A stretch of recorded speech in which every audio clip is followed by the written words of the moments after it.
Hey everybody, Stu Smith here with another Tactical Fitness Report, and we are pleased to have Lieutenant Colonel Nick Barringer back with us again. Thank you, sir. Hey, Stu, I'm excited to be back. It's been a while, so I'm happy to come back and talk to you. Yeah, well, thank you again for your time. I know we've both been busy trying to get on each other's schedule again, but let's talk a little bit about the National Strength and Conditioning. There's a program where they focus on tactical athletes, tactical fitness, and it's called the TSAC, right? Where tactical strength and conditioning training. They used to call it a conference, but sometimes military groups can't go to conferences anymore because of whatever reasons.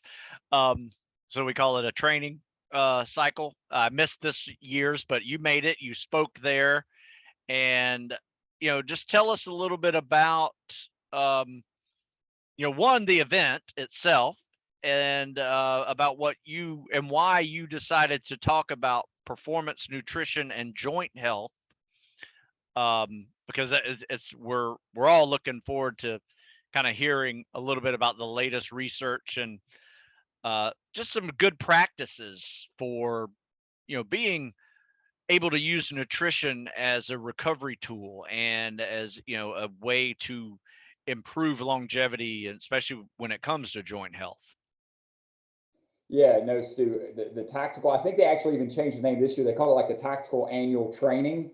But yeah, the NSCA, the tactical group, it's so exciting. You've been to, it's grown so much. I was talking to folks this year. For those that remember, the first year it was just like a few of us, and there was one room. There was multiple rooms. I think they had at least like 3 rooms going of speakers at any given time. They set the record. They had over 500 in attendance, 500 online, record number of vendors, and just some great speakers. Nate Palin did a great talk on mental health. It was very powerful. Rob Orr was there from Bond University. He is the Oh, he's great. Yeah, right. Like, I mean, I guess he's a world expert when it comes to load carriage. I can't think of anybody else I would think of when I think of load carriage. Alex Moreau of MOPS and MOS, who also works with the Center for Initial Military Training and H2F, Holistic Health and Fitness, standing that up. He gave a great talk. A lot of the holistic health and fitness folks were there.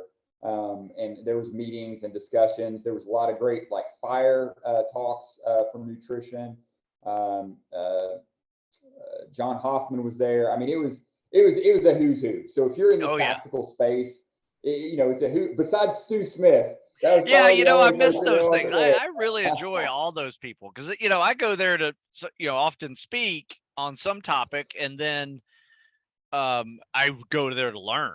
I mean, because there are just so many really smart people that are now putting their efforts and time and money into studying the tactical professions. Because before they had this, I mean, all the money went towards athletes, and it was really a drive after 9/11, really, that kind of drove this transition into the tactical athlete world, which was obviously needed.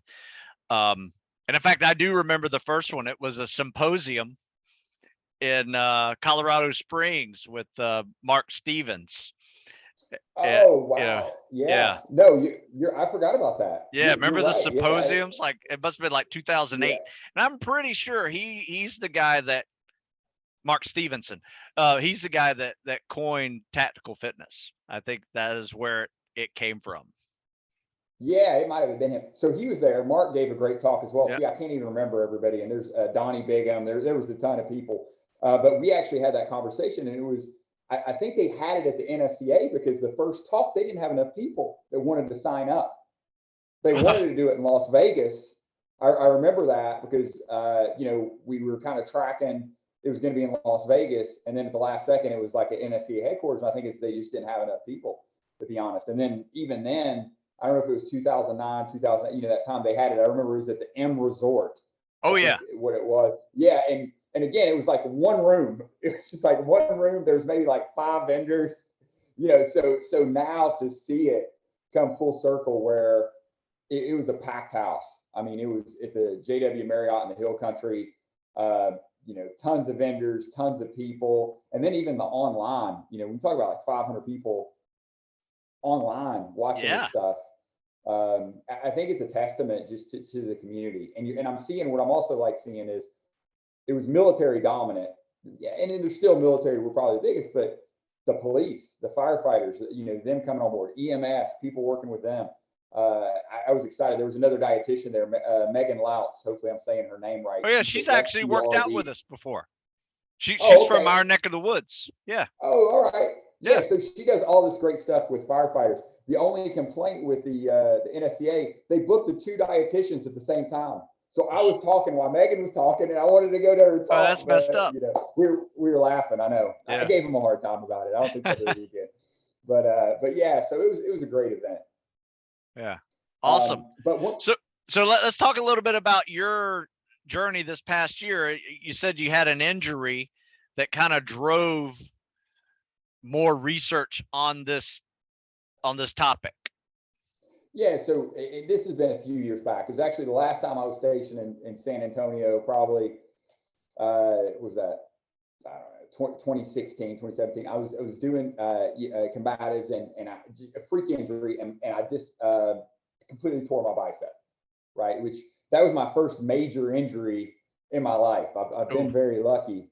And, so I couldn't use my arm, and they gave me this whole thing about, you need to take your time, you could re-injure it, how to do the surgery, all like that. And for me, I was like, all right, I'm a dietitian. I deal with nutrition. What can I eat so I can heal up as fast as possible? And so that just sent me down a rabbit hole, Stu, where I was just reading articles night after night, and everything, that I could find that showed some evidence, whether it be in animals or humans, I was like, okay, I'm doing that. And so I had a complete protocol that I did, day in, day out. And, I healed up, and, I can use my arm, do weighted pull-ups, everything fine. Now, whether it was to that nutrition protocol or not, I've since used it. It was funny. I had a buddy who had a bad knee injury, and I was like, hey, this is what I did. And so he immediately did it. And so that kind of sent me down a rabbit hole. And I haven't seen a lot of nutrition talks just focusing on joint health. So for this NSCA, this previous one we just had in San Antonio, I probably went through 100 research articles and narrowed it down to about 30 that I found on particular substances. And that's what I gave the audience. And I'm happy to share with the audience listening to this today, who maybe didn't get to go. Yeah, I think that's awesome. I really appreciate this, because these are closed events, that is really big information in there, but obviously there's information that needs to be worldwide information as well. Not that this is information that can't be shared. Obviously it's just we are very fortunate to have you to take this your in-depth study and share that with us, and maybe even break it down to us to like a laundry list of things that are very helpful, whether that is a combination of foods and or supplements. Yeah, no, and glad to share. Again, no top secret nutrition information is going to be shared, but I think there's a lot of great research on this topic. And one of the substances to dive right into it is collagen. And this is one that's really been looked at, and it's evolving. Dr. Keith Barr out of California, he does a lot of this research on there, and it's got more going on. But he did a nice study where they looked at collagen, and then they had people jump rope, and it was either 5 or 15 grams. They had them jump rope for 6 minutes. They drew their blood, and they looked at the stuff that makes up collagen in your body, the proline, hydroxyproline, the glycine, all like this floating around in your blood. The thought being, if we take it, we increase those levels. And then they had an engineered joint that they injected with this to see, okay, do these things go where they need to go? And what they found was 15 grams of collagen with about 48 milligrams of vitamin C. So vitamin C is important for that collagen synthesis. Oh, maximize that response. So before exercise, what would be good, it's about an hour before, if you could have about 15 grams of collagen with a little bit of vitamin C. It could be something simple. I've there's products that are sold out there that you can try, but I mean, Jello and orange juice, pretty cheap, pretty economical. You could add those two together, wow. Yeah, that's drink collagen that, and vitamin C right there. And then use that. Yeah, I try to make it accessible for everybody, Stu. Damn, that's a But great idea. yeah, so and there's multiple studies. I mean, improve ankle and knee function, accelerating recovery from Achilles injuries. There is a lot with collagen. So that was what I came out of the gate with, and what I'm going to come out of the gate with the listeners here is collagen is something. The example I gave was we eat protein, right? Our muscles made out of protein. You break it down, you eat protein. Well, our joints, our tissues, the collagen's important. We've got the type 1, the type 2, the type 3. So it makes sense to consume collagen to speed up that repair, to give your body what it needs for repair. Gotcha. Now, what are some of the best foods for that collagen? Because I have just been taking a powdered collagen supplement that I actually mix in with my simple greens. Mm-hmm. So there's a lot of vitamin C, and I mix the collagen together in that, and have been doing it that way for years now. Yeah, I mean, Jello is easy. You can get some, like I said, some sugar-free Jello, and I've had athletes do this. With that like orange juice concoction, if they want to do that, something easy to drink. If you want to eat cartilage of animals or things, I know some people are into that. That's okay. Yeah, that's a way to do it. But really, probably the easiest way that most people are familiar with is just Jello, right? Nice. Now, what about bone broth? Is that a collagen? Yeah, you can get that. Yeah, you can get some in there as well. Again, I don't know if taking bone broth right before I exercise. I'd have to see how that sits on my stomach, and you have to experiment with that. But again, any sort of food that comes from cartilage or anything like that, or might have some cartilage in it, you're going to get those benefits. Right. Something I do is I do quinoa, and I flavor it with a beef bone broth. Okay. So it's just get some in, and it's delicious, and you're getting some complex carbohydrates. Yeah. So that was one. The other big one too. I've talked about was vitamin D, particularly if we're looking at vitamin D, you want the D3. And this was for osteoarthritis. And what the papers found is if you have about 50 nanomoles of liter, and this is why I recommend people get their vitamin D checked, particularly where you're at, Stu, yep. and when I was at West Point, really getting people, because even research in Texas, Central Texas, I did a study out at Fort Hood for my dissertation, and we looked at vitamin D in soldiers there, and even half of those soldiers were insufficient to deficient in Central Texas. And it makes sense, because we're covered up most of the time. You're outside, or you're putting on sunscreen because you're worried about skin cancer, those sort of things. So you're not getting a lot of it. So that is one that I really recommend getting checked, because we see lower levels. And for that, going super high is not going to help your joints, but it seems that baseline, about 50 nanomoles per liter, if you go get it checked, is where you're going to be out to maximize that. Going any higher, but that's kind of like a baseline, if you want to, kind of shield your joints. Gotcha. Now, do you supplementation in the winter? You recommend that? Yes. If you can't get supplement sun in the winter, yeah. Oh, definitely. So that might be one where you amp it up a little bit. So I'm a little more, cautious. Like, in the summer months, I might take, 1,000 IUs of vitamin D just as a baseline, just like that. Whereas like winter, I might go up to 5,000. And that's me personally. I'm not making recommendations for anybody else. Again, I recommend getting, your vitamin D checked so you know what you're working with, because some people, for instance, if they're up north and they're not getting much sunlight, you might be really low, they might be more aggressive. You might want to go 10,000 IUs to get you up, or higher to get you up to that certain level. But that's why I recommend getting your blood drawn and then working with the dietitian or your healthcare provider to get it to where it needs to be. Gotcha. Yeah, that's an important one. I mean, I have mine right here. Just nice. Just a little gummy that as soon as I sit at my desk, I'm like, I take my daily stuff, because I burn when I get in the sun. Like if I'm going to go get some sun, I might be able to spend 10 minutes, and hopefully that's enough vitamin D. Other than that, I try to stay out of it. Yeah. No, I mean, and it's smart, right? I mean, I'm down in Texas, and I'm covered up when I'm out in the sun, because it's no joke. You spend too long outside, you're getting burned. But yeah, so that's another baseline one.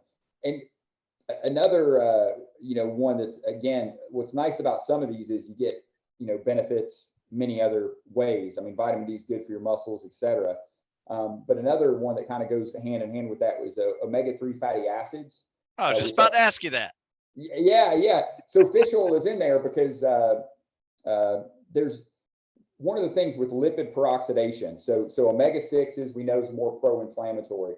And so you have this lipid peroxidation, and you have this malonyl dialdehyde. And that can affect the health of the joints. The chondrocytes that are used for the cartilage, they can get damaged from that oxidative damage in that, and that can lead is shown to lead to like osteoarthritis. So individuals who have osteoarthritis typically have this higher level of this malonyl dialdehyde in their blood, which is a sign of lipid peroxidation, this lipid being oxidized. And that's also been associated with higher omega-6, because higher omega-6 is, typically what we get in our American diet is going to be more inflammatory, whereas the omega-3s are more anti-inflammatory.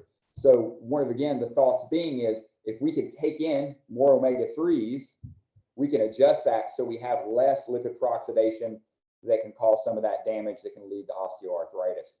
You also get cardiovascular benefits, a lot of other benefits, even muscle. There's a guy, Dr. Jeff Heilson, who does a lot of research with muscle health that is shown looking at omega-3 fatty acids.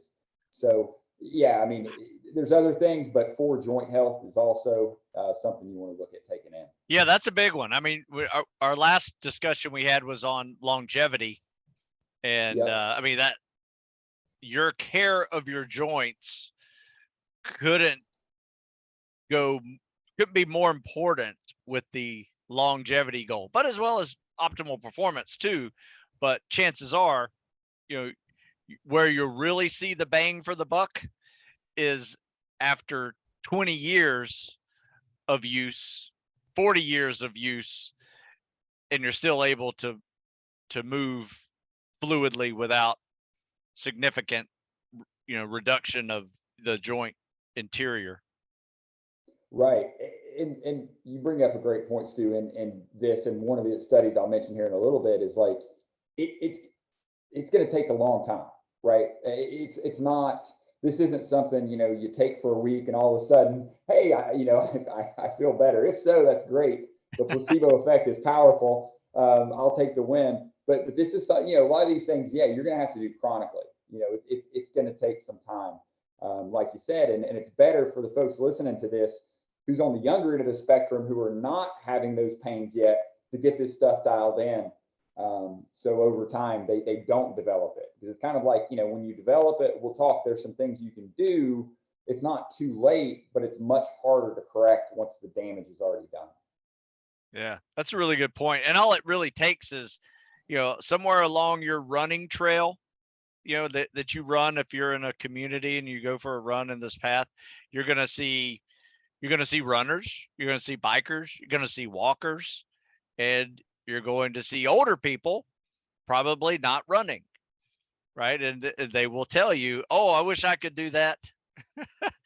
Right. I remember sometimes we'll do a lot of lunges, when we're running around, we're doing these walking lunges, and we always get comments of like, oh, my knees would never handle that, and I was like, hopefully I can still do this. I'm still doing it at 53. Hopefully I'll be able to still do it at 73. So Yeah, no, I mean, there's something to be said that, what is it? Motion is lotion. If you keep moving it.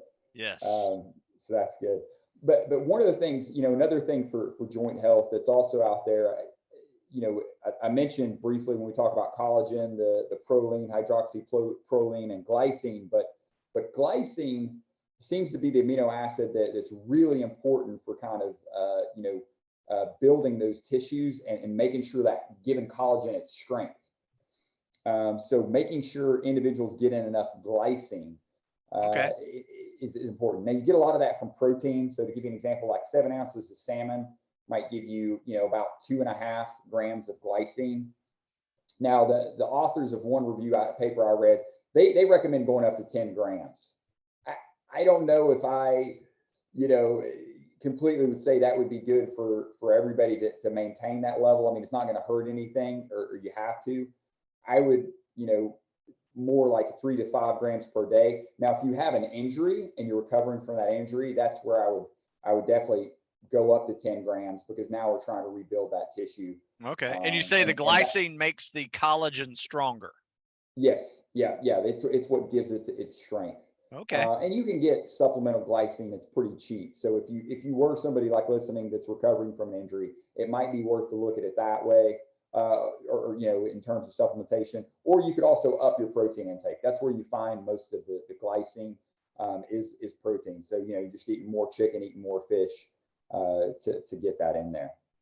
So whenever we talk about collagen and glycine and rebuilding the joint, we're really talking about or protecting the joint.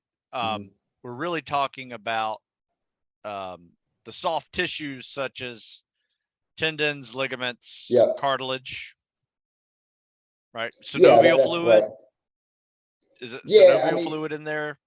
So synovial fluid is in there, but really, the tendons, the ligaments, that cartilage is kind of what we're looking at for that overall health, right? So we want, everything gliding smoothly in there. And so, again, what does all these kind of nutrition things have in common is, in one way or another, they either, kind of, shield the cartilage from, oxidation, like in the case of omega-3s, or breakdown, or they actually improve its strength, like glycine, like collagen. So there's a combination of different ways to attack it. And as we'll even talk later on, there's some that can affect the inflammatory processes that cause pain in there as well, and can help with some of the joint pain as well. Nice. Another kind of background player in joint health I found that was kind of interesting was vitamin K, which we typically think of, with clotting. You have what it does, it keeps, kind of the calcification of the joints that happens. So vitamin K plays an important role in making sure, calcium goes where it needs to go and doesn't go where it doesn't need to go. Right. And why, I really highlighted this at the TSAC with tactical athletes, because, I used to, as part of an old job, I reviewed the MRE vitamins and minerals. I looked at like what was, in MREs and make sure it meets that criteria. That's huge. Yeah, well, I'm glad somebody's doing that. No, they have it. No, the people at Combat Feeding are unbelievable. Dr. Gaffney Stomberg's over it, and I mean, the science that goes in is mind blowing. But one of the areas that's the MRE, everybody knows that it's low in is vitamin K, because where do you get vitamin K? Leafy greens. It's hard to put leafy greens in that, in that box to withstand the heat, and they're looking at ways to get that in there. But that's why the picture I painted is, you have, some sort of infantry warfighter who's going out to the field a lot, eating MREs, not getting a lot of vitamin K. Then they come back from the field, they're on recovery, they're eating a lot of convenient foods, probably not getting any leafy greens, and they're doing this over a career with the load carriage and all the things that go in. You can kind of see how they're setting themselves up for osteoarthritis. Damn.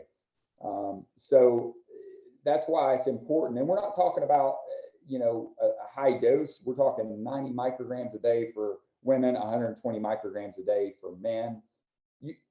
Half a cup of broccoli. Right. Yeah. Like you break it down to a serving size.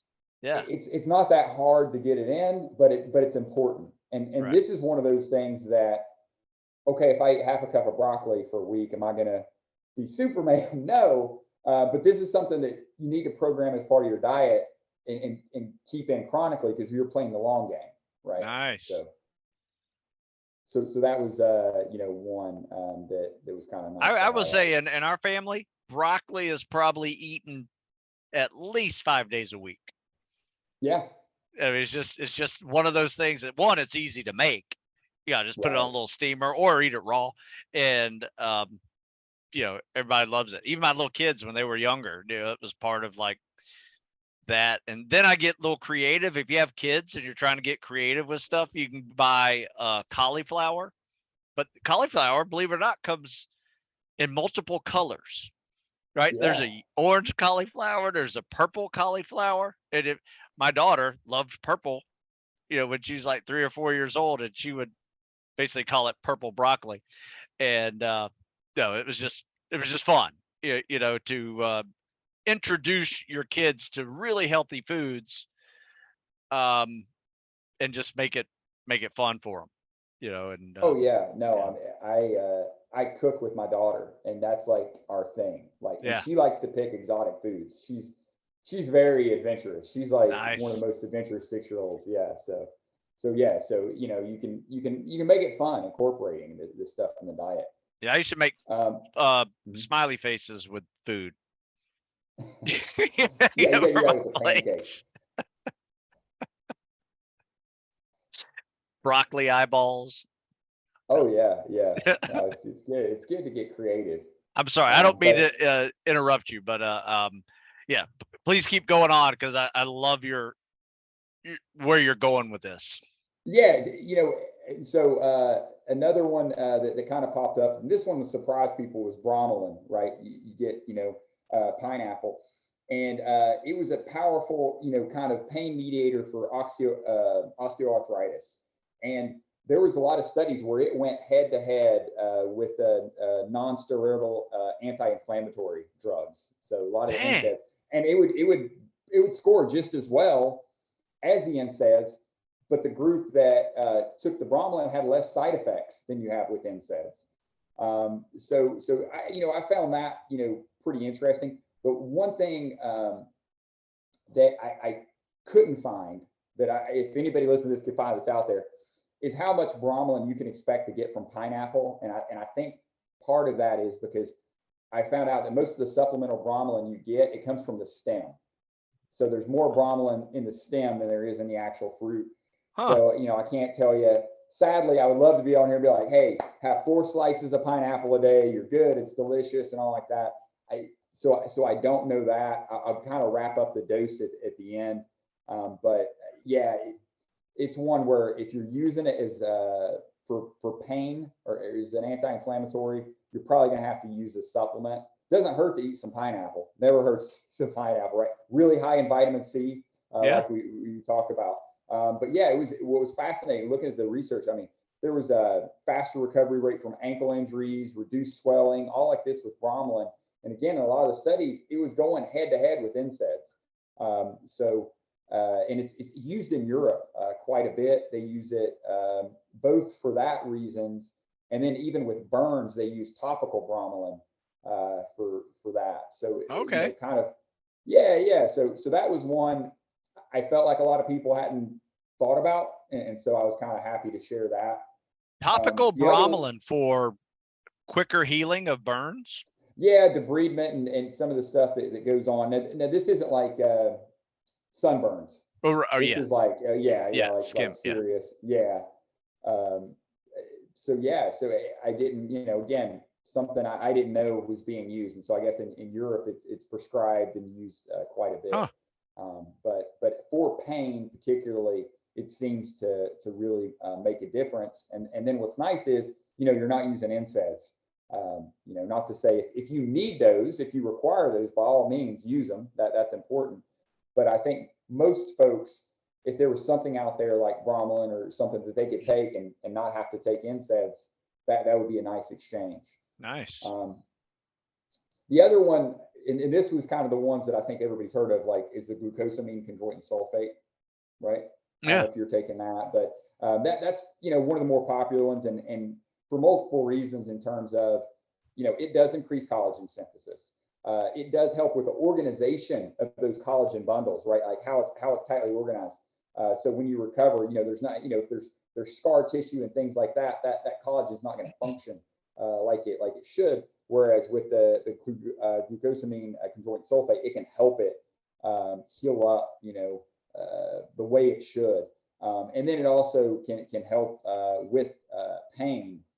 But one study in particular, and granted, this was an animal study, but this would be really hard to do in humans.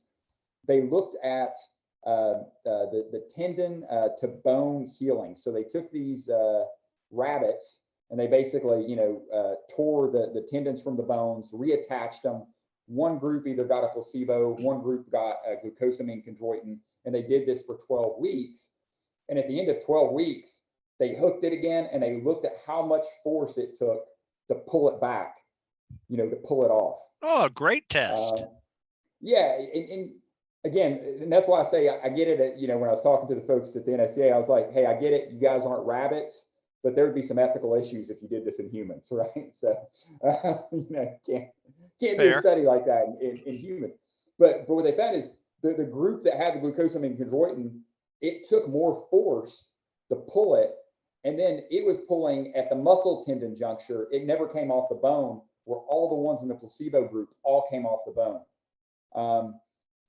So again, I found that study, pretty interesting when we're talking about healing and getting things, structurally back to where they need to be. Now, the thing I'll say is the dose they were taking it at, the animals, I converted it to what a human would be, and it's about 9 times to 10 times what your normal dose would be. All right, and it would cost an individual about $9 a day of glucosamine chondroitin sulfate to replicate this. Damn. And Stu, when I did that in my head, I almost threw out the paper. I was like, all right, but then I thought about it and I was like, people spend that at Starbucks. People spend that at, different things.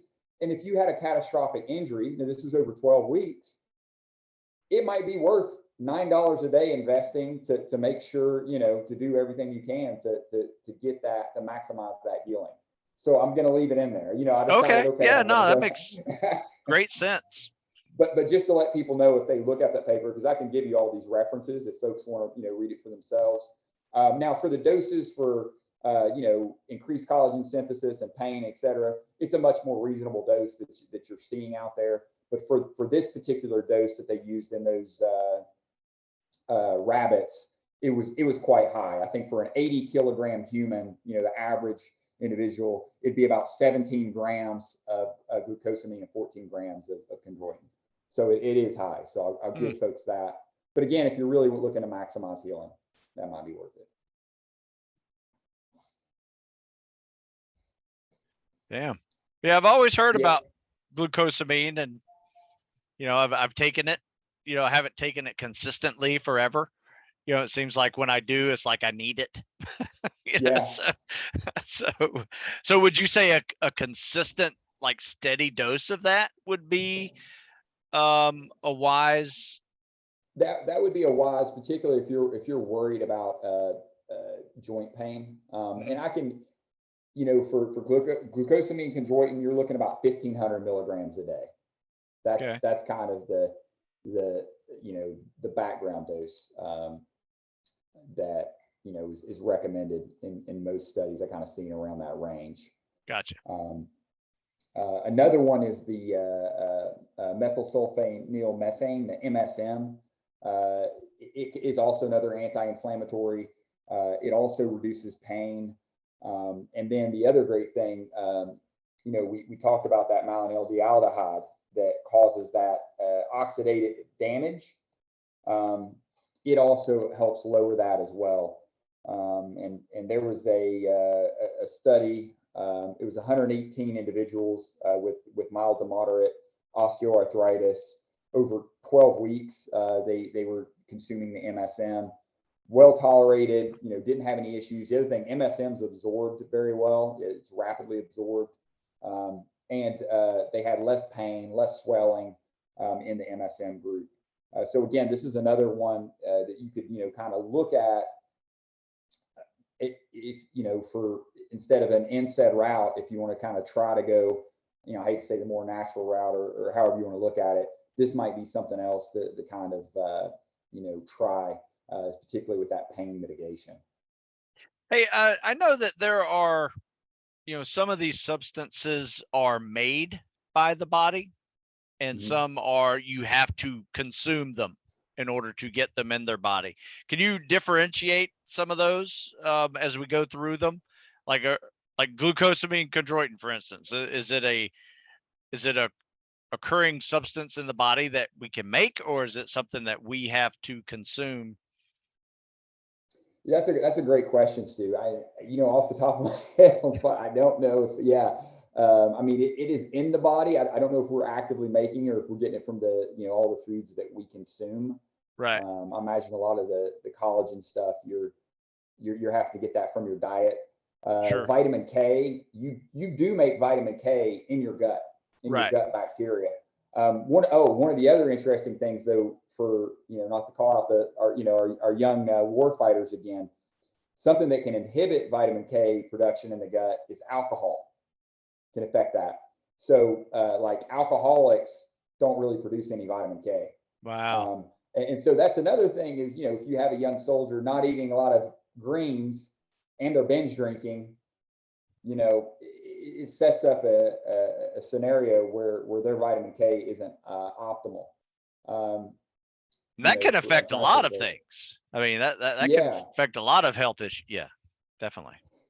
Yeah. So I'd have to go back and look. I'd have to get on that. I don't. Yeah, I was just curious. Sometimes I like to see, like, sometimes there's a particular food that helps us, or a particular substance that supplement that helps us make hormones better, or things like that. So I was just like vitamin D, for instance. We can make vitamin D from the sun. But it's hard when you're covered up. And then for that vitamin D, hopefully I hit again, it's D3. For some reason, D2, I've seen that prescribed at military health clinics for some reason. It's like, it's not going to make your vitamin D levels budge. So making sure you're getting D3 interesting is important. Almost, gonna wrap this up, but a couple other things that I found. One, it will sound familiar to some folks, was curcumin. Again, for pain. Big fan. Big fan. But what was interesting with this was with type 2 diabetics and people who have poor blood glucose control, you get those advanced glycolation end products, right? And those can get lodged in the collagen and affect its strength and make it more weak and more likely to tear.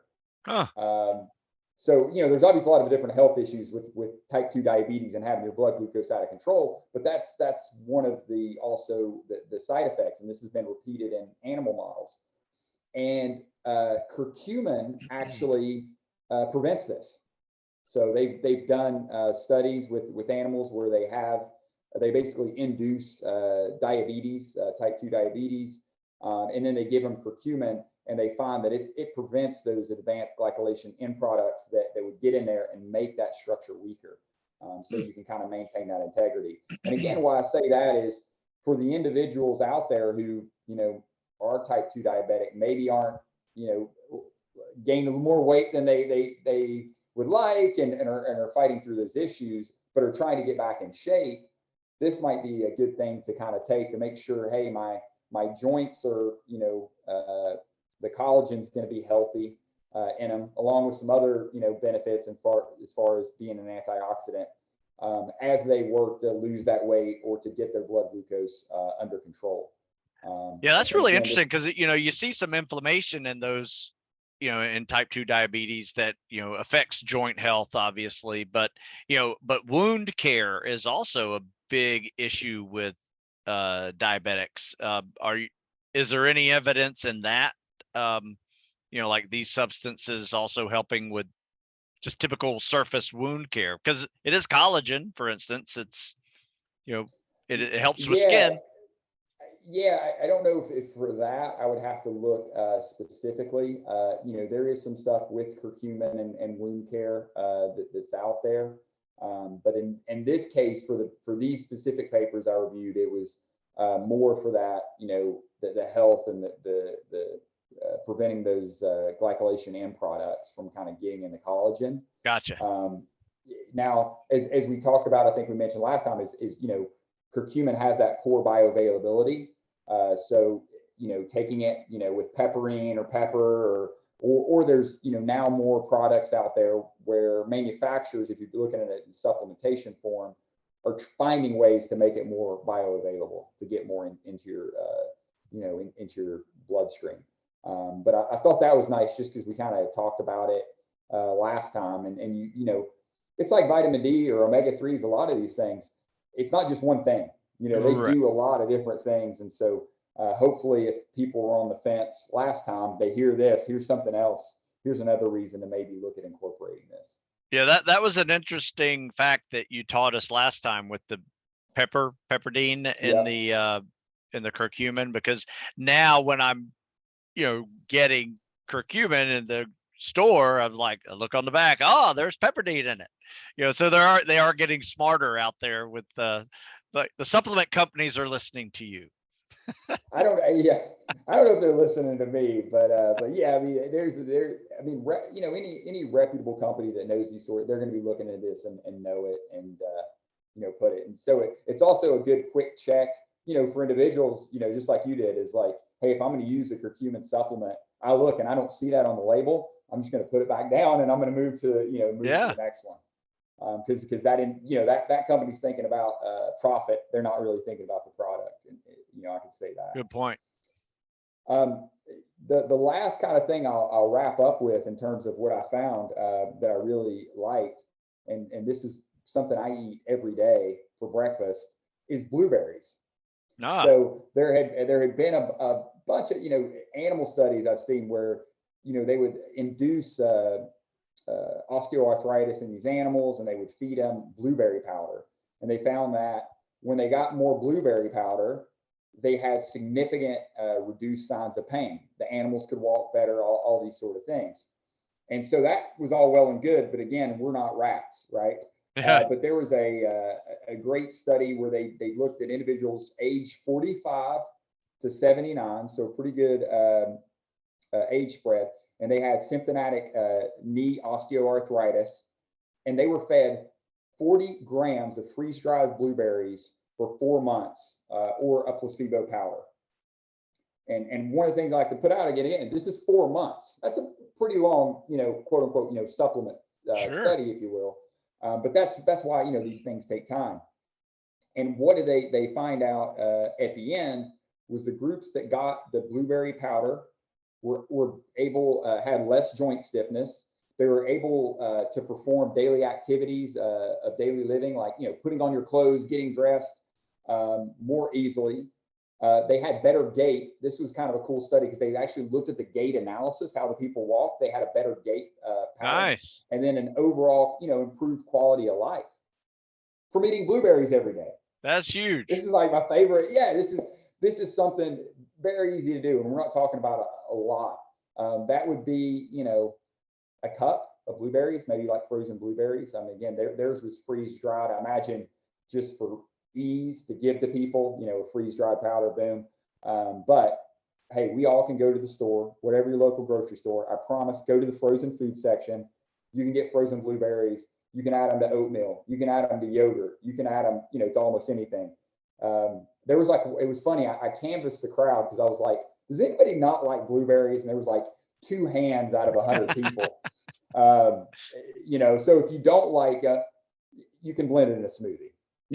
Sure. You know, you can hide it outside of the color. You'll probably still get some of blue color. But I think most people like blueberries. So if you were looking for a reason to eat blueberries, there you go. Nice. I love it.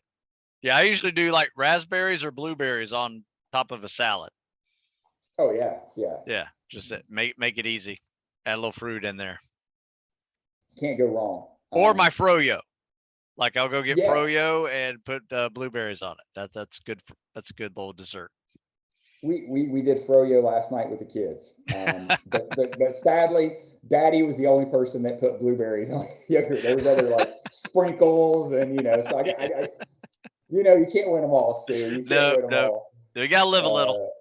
Yeah, but no. So those are kind of the main things. So if you don't mind, I'll go through it. We got curcumin, 1,500 milligrams a day. Divided up into about 500 milligram doses, again, because we want to maximize that bioavailability or absorption as much as we can. So splitting that up. Gelatin, 15 grams 1 hour before exercise with some vitamin C. We're not talking about a large dose. We're talking about around 50 milligrams of vitamin C. So you don't need vitamin C in grams, just 50 milligrams with that gelatin will help. The vitamin D, about 1,000 IUs. That's a little more than the RDA. I think is at 800. It's a dose that's not too high. It's safe. Remember, it's a fat soluble vitamin, because I know some people take a lot more than that. Some people are like, well, that's really low, Nick. But you need to respect fat soluble vitamins. So I still would say work with somebody, get your blood checked, because you might want to be more aggressive, right? Yeah. And you might. And so that's one where I say, hey, get it checked. That's wise. But 1,000 IUs is probably good baseline. Blueberries, we covered about a cup a day. For the MSM, 1 to 3 grams. I would break that up into 2 to 6 500 milligram doses. Glucosamine, chondroitin sulfate, 1,500 milligrams a day. For glycine, as a baseline, eat high glycine foods. That's going to be chicken, fish, beef. If you need to go up to 10 grams a day, you might be able to increase your protein, or it might be easier at that point to get a supplement. Vitamin K, 90 micrograms a day if you're a female, 120 if you're a male. Pretty easy to get in there. Bromelain, the dose is about 1,000 milligrams a day. And then your omega-3s, 1 to 2 grams a day. And you can either get that through a supplement or, eat some fish. Sardines are great. I'm trying to get people on the sardine kick. I'm trying to small, non-predatory fish, low in mercury. Bigger fish that eat other fish, higher in mercury, right? So. Wow, that's interesting. Yeah, I mean, because where are they? They're eating the algae and the things, where this all starts, right? The pure omega-3s, whereas, with the things in the water and et cetera. So those little sardines, they might have a little bit of, mercury in them, minor amounts, but then that big fish that comes along and eat them, that tuna or whatever, now, it's getting multiplied, it's getting exponential. So you're going to see higher, or shark. Like if you look at shark's probably the one that has shark and swordfish are the higher levels of mercury if you look at fish. Wow. Because they eat other fish that have, so. Interesting. Something to think about. Yeah. Yeah, absolutely. No, I love it the way you do this, because you have a PhD in performance nutrition, and you are able to break it down to us in a way that you obviously show us that there are scientific data to support this, but then you're able to drop it down a notch and say, eat a banana, eat blueberries. That is where your education has become not only important on the scientific side, but also useful for everyday consumers of food, which we have to do. So yeah. Thank you. I appreciate that, Stu, because that's honestly what I try to do. Because I am not a one of these like great researchers. I can do some research, but I'm not at this super high level. But where I think I can be a benefit is I can take some of that stuff and break it down to where it's more palatable, and then hopefully get the word out to the the war fighters, the tactical athletes who are busy training and doing these things and maybe not reading these journals. So they know, okay, this is what I need to eat when I go out and do what I need to do. No, man, I really do appreciate it. You know, your time, first of all, is very valuable, and I thank you for sharing your information. Any last piece of advice, like where can people find more about Nick Barringer? Yeah, I mean, Sum it up. I am on Instagram, Nick Barringer .phd something on there. I don't know. Yeah, I I don't have my follow you. Instagram handle. Yeah, Steve. Thanks, Steve. But yeah, you know, the one plug I'll throw out is if anybody's interested in being a dietitian. So for my Army job, I am the program director for the master's program in nutrition. And, you know, we take folks into the Army. You spend 2 years with us. You get to learn about nutrition. You learn exercise physiology, and you come out with a master's degree from Baylor. And then you're, Sweet. you know, guaranteed employment for 5 years. So, you know, reach out to me, you know, Oh, if that's a you're good deal. interested in that. Yeah, you know, half our class this last year was prior service. So we're getting a lot of like prior enlisted or even officers coming from other, you know, branches that, you know, Now, when they decided. get that master's, are they an officer in the Army after that? Okay, Yes, sir. cool. Yeah, So you got your own so like nutrition core. they come in. Yeah, we fall under medical specialty. So all the physical therapists, occupational therapists, physician assistants, and dietitians are in this specialty core. And yeah, I mean, it's a great deal in that they get commissioned. They come in as second lieutenants because they already Nice. have their undergrad degree. And you know, they do the basic officer, et cetera. And then they come to our program. Like I said, they're with us for 2 years, and they're learning in the classroom, going out to hospitals, getting experience. We have a really cool lab. You know, we've got a DEXA that does the body scans, different ways to do body composition. So they learn all that, and then yeah, they're on their way with a master's degree in nutrition from Baylor, and you know, they serve 5 years, and then after that, they can either stay in and keep doing it like I did, or you know, get out and do other things. So I really think it's not a bad deal, and you come out with no student loan debt. So Hey, there you go. It's even better. Mm-hmm. Earn that student loan. Yes, sir. Love it. So yeah, I love no, it. Well, thank thanks you very again much. for having me. I think that is one, a great program, obviously needed program. Very fascinated with the whole MRE group that you mentioned. That's I'd like to hear more about that sometime. Just you know, breakdown of what the MRE is and how you guys have scientifically managed that. That'd be a really cool one. Yeah, we can talk about it. Maybe we get somebody from there on because it really is a great. They're the unsung heroes of you know, fueling war fighters. People like to pick on the MREs, but I tell you what, I used to make fun of MREs until, you know, they're in Natick, Massachusetts, and I went over there and saw everything they did and all the work that goes into those MREs. And then I was kind of like, okay, I get it now, you know, like, you know, so. Now Yeah, you we'll have have a to check that out podcast too, too. right? I've seen you pop up on a podcast. What is the name of your podcast again? Oh, it's Fuel the Fight. Fuel the Fight. Fuel the Fight. Yeah, humble podcast.